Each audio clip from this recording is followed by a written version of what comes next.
binigay sa akin ni Doc Carlos ang number mo. Saan tayo magkikita? Punta ka na yung tao mo. Ang susunod na programa ay rated PG. Ito ay nangangailangan ng patnubay at gabay ng magulang para sa mga batang manonood.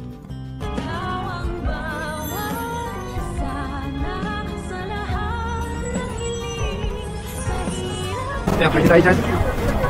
Naiwan ko na ba yung gloves niyo? Makalipas nga ang napakahabang panahon ay hindi inaasahan ni Giselle na makikita niya muli si Eric at tumaang bumuhay at nagpalaki dito kay Justin na anak ni Giselle. Kaya naman biglang nagbago ang ihip ng hangin nang malaman ni Giselle na anak niya pala itong si Justin.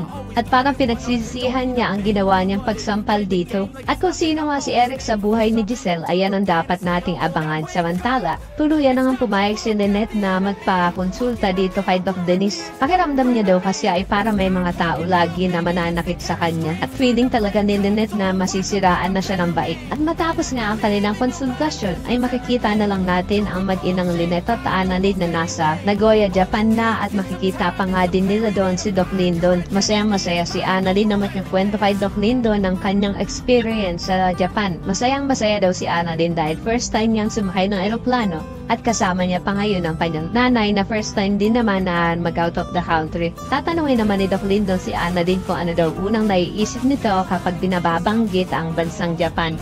Sagot naman ni Annalyn na ito ang Mount Fuji. Kaya naman nagajayain ni Doc Lyndon ang mag-ina na pumunta ng Mount Fuji. At doon ngayon magpapakain pa sila ng mga bibe. Pero ang hindi nila inaasahan ay nandun din pala itong demonyitang si Moira. At makikita pa nga ni Annalyn ang gloves na naiwan ni Moira na hindi naman nila alam na nandun ang bruha. At dahil nga dito yahabulin ni Annalyn nang hindi niya pakilalang si Moira upang iabot sana ang kanyang gloves. Pero maabutan niya nga kaya ito. Parang nararamdaman ko na kaya pumunta ng Japan din itong si Moira ay para maging espiya nila Lynette nang nagutos nga ay walang iba kundi itong si Doc Carlos dahil mukhang makikipagkita si Moira sa isa sa mga tauhan ni Carlos at kung ano na naman panggugulo ang gagawin ng impactang to kila Lynette ayan ang ating aabangan. Samantala, tatanungin naman ni Eric si Justin kung ano nang balak nito ayong kilalan daw siya ng kanyang inang si Giselle.